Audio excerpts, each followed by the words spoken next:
Olá, fera! Estamos aqui mais um sábado, mais uma super aula com essa parceria Somazal de Curso e a TV Pajuçara. Hoje, com a presença do meu amigo querido, o professor Tarragô, o melhor de física do estado. Hoje ele vai dar uma aula não, vai dar um show de dicas para você que está em casa, você que está confiando no projeto da TV Pajuçara, juntamente com essa parceria. Hoje, com a palavra... Te amo, professor! Pois é, estamos aqui, boa tarde a todos. Professor Tarragô de Física, nessa parceria incrível com o professor Tarragô. Com esse professor aqui, o professor Valder, toda a equipe junta, nesse momento para trazer para você, aluno, dicas importantíssimas. E a minha ideia, professor, é trazer de novo circuitos elétricos. Eletrodinâmica vem caindo com muita, mas muita frequência dentro do Enem, certo? Então a gente vai ter que analisar com calma aqui uma possível questão nesse vestibular, certo? E eu trago a ideia de gerador. Porque o aluno, ele pergunta quando é que o gerador ele é real, quando é que o gerador ele é ideal. Existe uma grande diferença nisso. Se você colocar um gerador ideal no circuito, você vai adotar o U igual ao E. Se você observar na imagem, você tem a chave do circuito aberta, não tem a passagem de corrente elétrica de forma alguma, e você vai ter U igual a E. Aí você me pergunta, professor, e o que é esse U e o que é esse E? Vamos fazer o seguinte. Vamos adotar nomes para essas duas letrinhas aí, meias confusas, mas vão ficar claro para vocês. Esse U, vamos chamar de DDP, é a nossa voltagem. É aquilo que vai conseguir chegar nos elementos e alimentar os elementos do circuito. Esse E é a força eletromotriz gerada dentro do nosso gerador.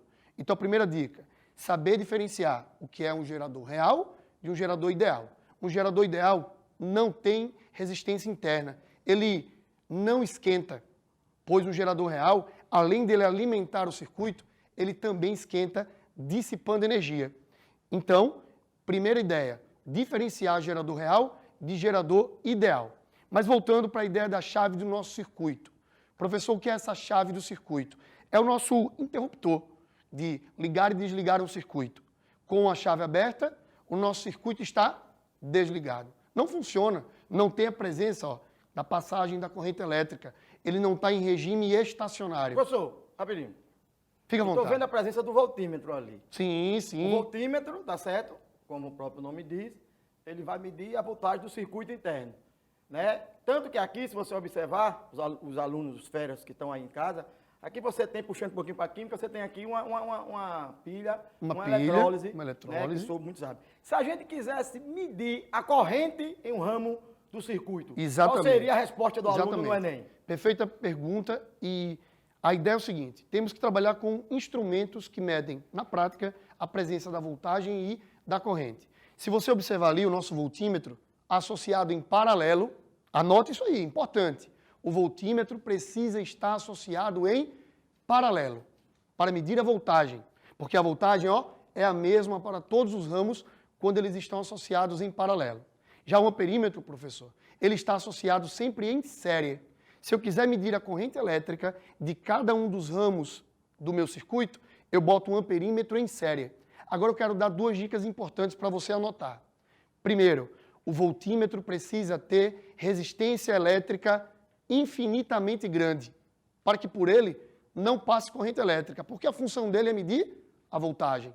Já o amperímetro é necessário que tenha uma resistência elétrica considerada nula, para que por ele passe uma quantidade muito grande de corrente elétrica e daí você consiga ter uma medida possível. Voltando então para a nossa ideia.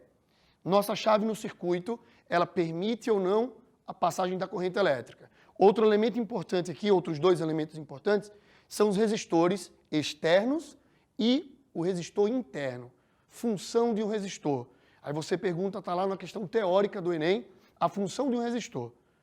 É comum a gente acreditar que o resistor ele atrapalha a passagem da corrente elétrica. E por isso, essa passagem forçada da corrente elétrica em cada um dos resistores faz com que o resistor comece a dissipar energia.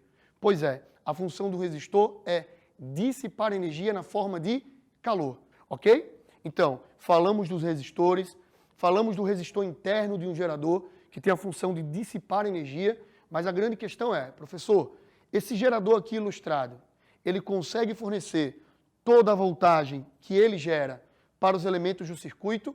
Depende. Se ele for um gerador ideal, A resposta é sim. Toda a voltagem gerada U é igual à força eletromotriz E. Mas caso não, caso você tenha uma dissipação de energia por conta da presença do resistor interno, você vai ter que o U, a nossa DDP, a nossa voltagem, ela é igual a subtração entre a força eletromotriz e o produto entre o Rzinho, que é a nossa resistência interna, e o I, que é a presença da corrente elétrica. Então, na próxima ilustração, veremos a nossa equação aqui, a lei de Paulet, que permite ao aluno calcular a corrente elétrica I, que circula por todo o nosso circuito, dada pela razão entre a força eletromotriz, a resistência equivalente, somada com a resistência interna.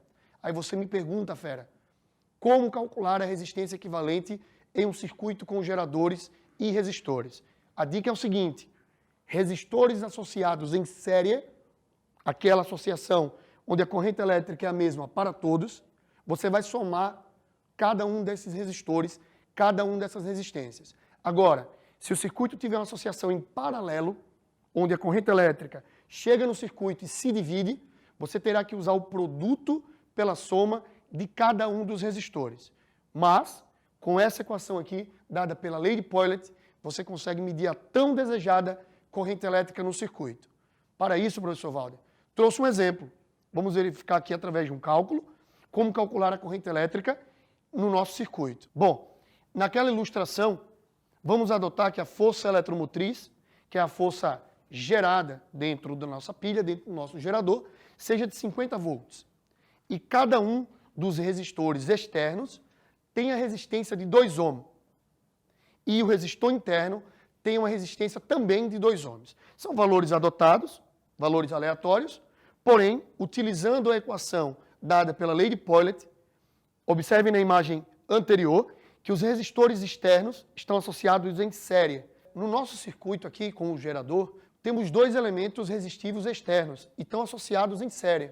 Dá para perceber que essa associação em série, a corrente que passa por cada um deles é a mesma. Então, resistência equivalente é simplesmente uma soma de R1 mais R2, totalizando 9 mais 9, 18 ohms. Então, temos 2 resistores externos, totalizando 18 ohms, mas também temos um resistor interno de 2 ohms. Então é isso, fera. Existe sim a possibilidade de cair uma questão com o circuito elétrico para você associar a lei de Paulet dentro de um circuito elétrico com a intenção de calcular a corrente elétrica, ok? Então vamos também trabalhar outro tema muito importante aqui, que é a ideia de energia. Porque eu faço sempre essa associação. Circuitos elétricos, energia, conservação de energia e energia dissipada e fenômenos ondulatórios são os 3 temas que mais vêm caindo no Enem nos últimos anos, ok? Outro tema muito importante é o tema de energia e sistemas conservativos. Pois vejam, aqui eu tenho um exemplo de um sistema conservativo. Professor, o que seria um sistema conservativo? Aquele sistema em que todas as forças dissipativas, força de atrito com ar, são desprezadas. A gente imagina um sistema ideal de energia. Se você analisar, temos 3 formas de energia aqui. O bloco no ponto A, a bolinha aqui, o corpo no ponto A, está a uma certa altura. Então ele tem armazenado energia potencial gravitacional. Mas a partir do momento que eu solto esse corpo e ele consegue adquirir velocidade durante a queda, ele adquire uma forma de energia chamada de energia cinética. E no final, ao colidir com aquela mola ideal, ele vai comprimir a mola, de modo que surgirá a energia potencial elástica. Então temos 3 formas de energia aí: potencial gravitacional, energia cinética e energia potencial elástica. As 3 juntas formam a energia mecânica de um sistema. No ponto A, temos energia potencial gravitacional, que durante a queda se transforma em energia cinética. E a energia cinética irá se transformar em energia potencial elástica. Se o sistema é conservativo, as 3 formas de energia, no início, no meio e no fim, se conservam. Professor, a explicação aí foi perfeita, né? O ouvinte aí com certeza está gostando da sua explicação. Só um ponto: se o fera, se cair na prova dele, o sistema não conservativo, qual seria a principal característica desse sistema? Exatamente. O sistema não conservativo é aquele que tem força de atrito. Ele vai dissipar alguma quantidade de energia durante o processo. Imagine que você tem a energia aqui no início, energia potencial gravitacional de 100 joules. No final do processo, quando a energia elástica da mola for menor, então significa que ele dissipou uma quantidade de energia. Como dissipou? Devido às forças de atrito na forma de calor, por exemplo. Então é isso, fera. Presta bem atenção na transformação de energia. Você pode ter, no mínimo, 2 questões sobre transformações de energia no seu vestibular. Ok, obrigado, professor. Obrigado por essa contribuição. O Fera com certeza agradece. Sou mais Valdecurso, a TV Passada também. E não sai daí não, corra, pegue sua pipoca, porque isso aqui não é aula não. Isso aqui é show. A gente volta já.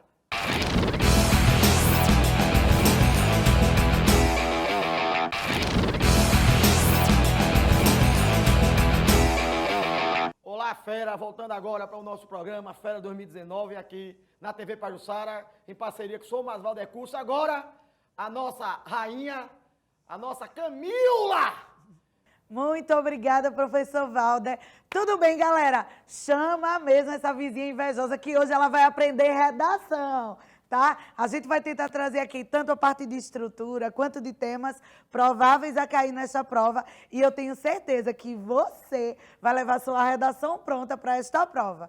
Gente, primeiro, a primeira coisa que a gente tem que compreender sobre a redação do Enem é que essa estrutura é baseada em introdução, desenvolvimento e conclusão.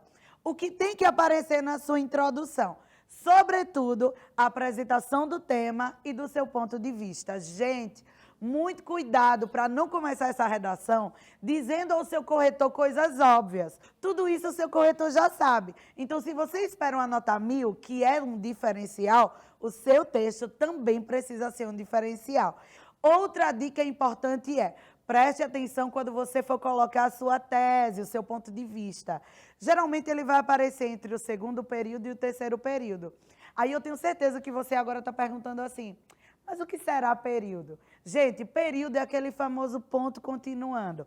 É aquela organização dentro de um parágrafo em que cada período por si só vai estar interligado ao outro, trazendo uma condição lógica. Geralmente é nesse segundo ou nesse terceiro período em que você vai colocar a sua tese, o seu ponto de vista. Camila, mas eu não sei criar tese, não sei criar ponto de vista. Gente, é muito simples.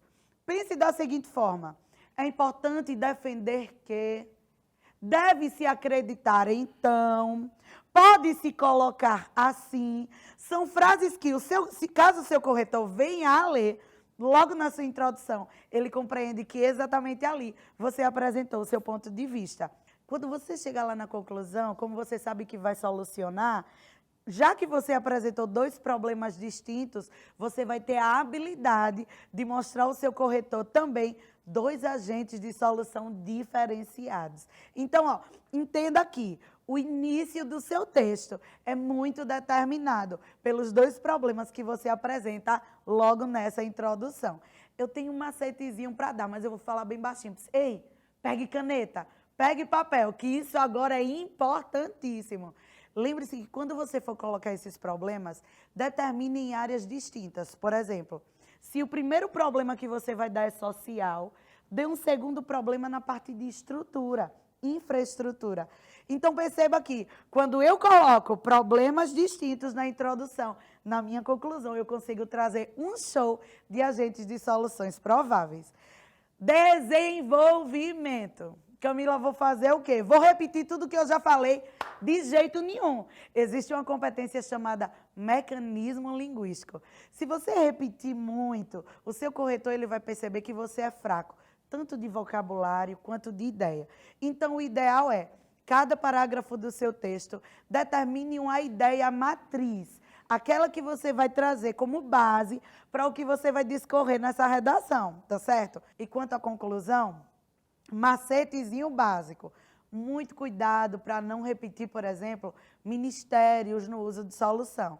Se você for ler alguns textos que estão disponíveis aí na internet, muita gente hoje tem feito uso de ministério. Ministério da Saúde, quando o tema é de saúde. Ministério do Meio Ambiente, quando o tema é sobre meio ambiente. Pare. Pense, por exemplo, nos agentes que são sociais. Deixa eu lhe dar um macete. Eu usaria a mídia. A mídia, por exemplo, você agora está fazendo o quê? Tendo contato com a informação a partir da mídia. Quando você desligar aqui, você vai para o TNH, que é um portal de informação. Então, você vai estar fazendo acesso da mídia. Ou seja, são agentes de informação que podem ajudar nesse auxílio, nesse passar de informação acerca de um tema. Vamos agora para os temas top 10. A gente vai sair daqui, professor Valder, acertando esses temas. Gente, até o Valder vai querer fazer essa redação. Por isso que seu nome é Camila. É mil, não é só no nome, não. É mil, sobretudo, no seu texto. Vamos dar uma olhadinha nos temas prováveis a cair. Vamos lá. O primeiro tema, depressão e ansiedade. Os reflexos psicológicos do mundo globalizado. Gente, pense muito nesse quesito da saúde mental, a saúde emocional. É uma temática que pode cair. Lembre-se que quando o assunto é depressão, suicídio, a gente teve aí alguns casos muito interessantes, recentes. Um outro aspecto que você poderia abordar é sobre os altos dados de ansiedade. O Brasil é o país que mais tem laudos de ansiedade em toda a América Latina. E aí, deixa eu lhe dizer, o mais importante no texto é você problematizar. Seria interessante que você refletisse o antes disso. Por que existem tantos casos de ansiedade e depressão no Brasil? Fale, por exemplo, sobre as situações de competição.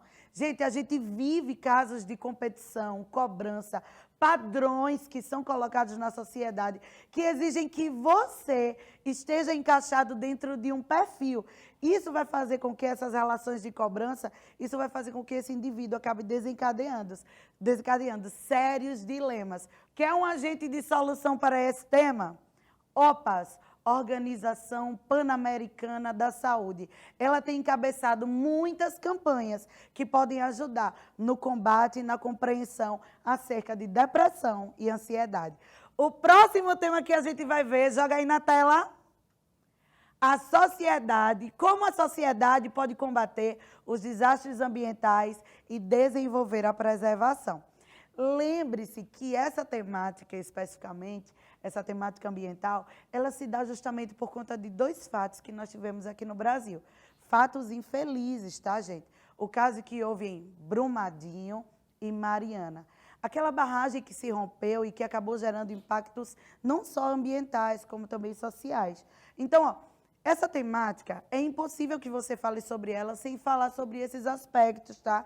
Fale sobre esses dois fatos. Um desses fatos vai aparecer no seu texto de apoio, tá certo? Vamos supor que você abriu lá a sua prova e o primeiro fato foi o que houve em Mariana. Não se desestabilize. Se o que houve em Mariana, se esse desastre aparecer no texto de apoio, não faça uso desse fato, não.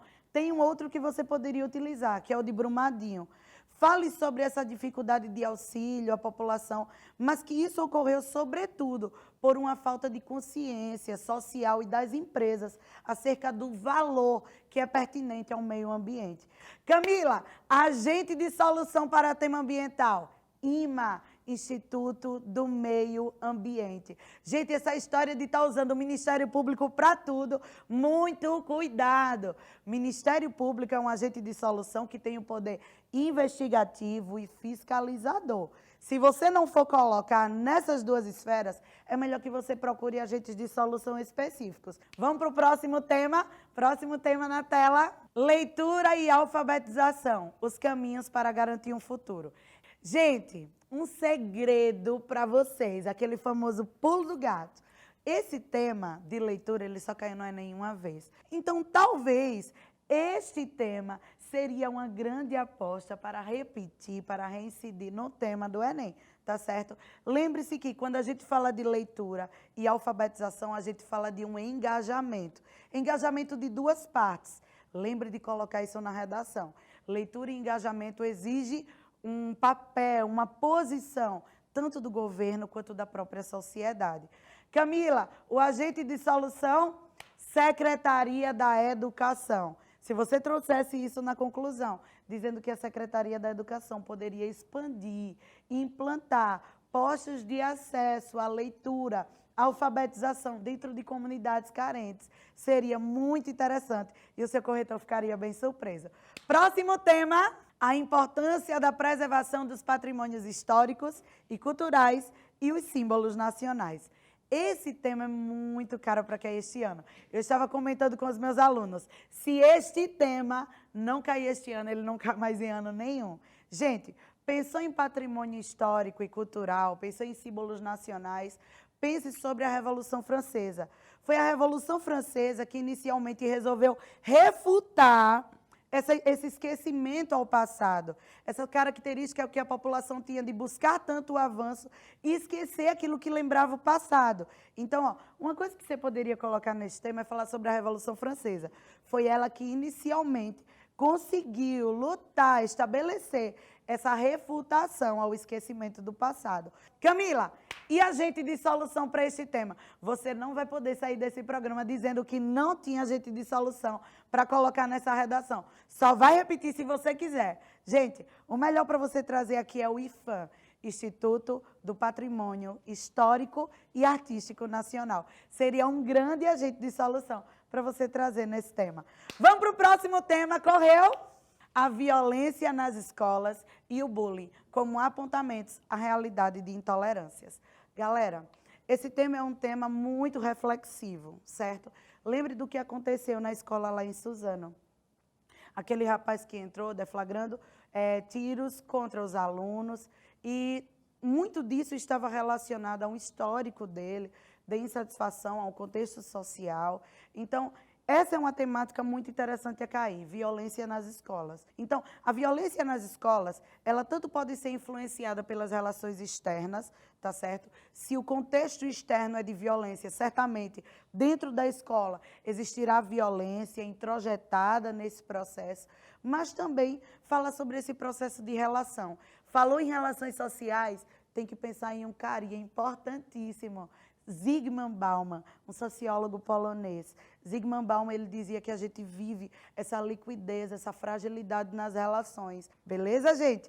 Vamos aqui para o próximo tema. Próximo tema provável, pedofilia e trabalho infantil. A violação dos direitos da criança no Brasil.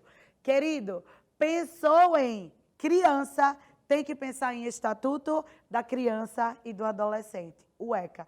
Camila, como era que eu poderia problematizar dentro desse tema? Atenção, quando a gente fala de criança, a gente fala de um público que por muitas vezes não é notado no nosso país. Por um aspecto específico, a dificuldade que se tem para denunciar. Entenda que, diferente de outros públicos, a criança ela não vai ter como pegar o celular, ela não vai ter como ir a uma delegacia para denunciar uma situação de pedofilia, para denunciar uma situação de trabalho infantil. A criança, pela lei, ela é considerada como vulnerável. E aí é quando isso chama a nossa responsabilidade, chama o nosso papel. Lembre-se que quando a gente fala de trabalho infantil, é interessante que você pense, sobretudo, sobre casos que a gente vê no cotidiano, tá certo? Crianças em semáforos, crianças em feira livre. Lembre-se também da Orla Laguna. Camila, eu posso citar na minha redação? Pode. Fale sobre aquela parte ali do Brejão, em que crianças estão inseridas naquele contexto, trabalhando com a catação do sururu, tá certo? E que por muitas vezes não possuem essa atenção, justamente por uma situação. A gente olha e já é tão comum que a gente realmente não faz nada. Quem seria o agente de solução? Tá anotando? O agente de solução para esse seriam as ONGs de proteção infantil. Essas ONGs de proteção infantil, elas poderiam nos ajudar nesse processo de acompanhamento e formação junto à mídia para estabelecer à população a importância do Disque Denúncia, tanto para uma situação de pedofilia quanto para uma situação de trabalho infantil. Vamos para o próximo tema, colocar para lá. Obesidade, DST, sarampo. Um país refém de graves doenças. A gente está vivendo aí realmente uma situação de retorno de doenças dantes erradicadas, tá certo? Dentre elas, DST, sarampo e obesidade, que sempre foi um dilema no decorrer do nosso histórico. Falou em doenças, pense que doença tem muito a ver com uma situação de conceituação. Se você quiser conceituar saúde, diga que saúde, segundo a OMS, é justamente o equilíbrio entre o físico e o psicológico. É esse equilíbrio que vai nos responsabilizar a buscar por uma postura constante de combate a essas doenças. Ei, outra coisa, lembre-se do pai da medicina, Hipócrates. Hipócrates, ele dizia que na sociedade nós vivemos em um contexto que é feito muito mais de remediar do que de prevenir. Ou seja, a gente prefere depois procurar as soluções, depois que a gente já chegou a um caso de obesidade, depois que já se alastrou o sarampo como epidemia, depois que a gente tem uma recorrência de casos de DSTs, a gente prefere remediar depois do que prevenir antes. Então, quem falava isso era Hipócrates. Seria bem legal você trazer nessa redação. Vamos para o próximo tema. A temática de doação de sangue, de doação de órgãos, questiona algo muito importante, questiona a solidariedade do indivíduo, né? A nossa postura de voluntariado. Gente, dentro dessas temáticas, reflita sobre um carinha chamado Franz Kafka. Franz Kafka, gente, já pode começar a redação com isso. Quando a Camila chega numa redação para falar Hannah Arendt, quando eu chego para falar Franz Kafka, no decorrer da nossa aula, é porque você pode utilizar já no início da redação. Tá? Pensou em Franz Kafka? Ele era um cara que dizia o seguinte, que a solidariedade é o principal sentimento que expressa a dignidade humana. Falou em ser solidário, é falar em ter uma postura de doação, tanto de sangue quanto de órgãos. Então, reflita sobre isso e discorra na redação. Vamos para o próximo tema? Mais rápido que ligeiro? Gente, o tema as formas impróprias de descarte do lixo e as práticas cotidianas de degradação da natureza. Meu amor, pensou nessa temática de descarte correto do lixo, pensou em degradação à natureza, pense sobretudo sobre sustentabilidade. Sustentabilidade é uma forma de viver preocupada justamente com as gerações futuras. É a gente unicamente adquirir aquilo que é necessário para o presente, respeitando as gerações que ainda vão aparecer. Falou sobre essa temática, pense que é uma temática intimamente ligada ao meio ambiente. Então, você poderia falar sobre a Secretaria do Meio Ambiente como agente de solução. E o nosso último tema, gente, o tema já está aqui. A gente veio para Pajuçara, foi para isso. Então, ó, eu tenho certeza que depois você vai lá no TNH, vai dar uma olhadinha no material. E eu tenho certeza que você vai conseguir escrever a sua redação em cima das nossas dicas. O último tema, além da criminalização da homofobia, o que a sociedade pode fazer para combater o preconceito? Gente, o preconceito a gente tem em todas as esferas, em diversas situações. A gente tem preconceito ao refugiado, a gente vai ter o preconceito linguístico, a gente vai ter o preconceito ao deficiente, a gente vai ter o preconceito racial, preconceito religioso. São muitas situações em que a gente vai perceber figuras que sofrem preconceito no nosso país. E aí, ó, quando você pensa em preconceito, pense sobre uma argumentação que te leve a defender um princípio coletivo de busca por direitos. Existe um filme que você poderia colocar que seria bem interessante, Entre os Muros da Escola. Esse filme ele vai falar sobre situações de preconceito, de intolerância, através de uma abordagem bem interessante para você colocar nessa redação.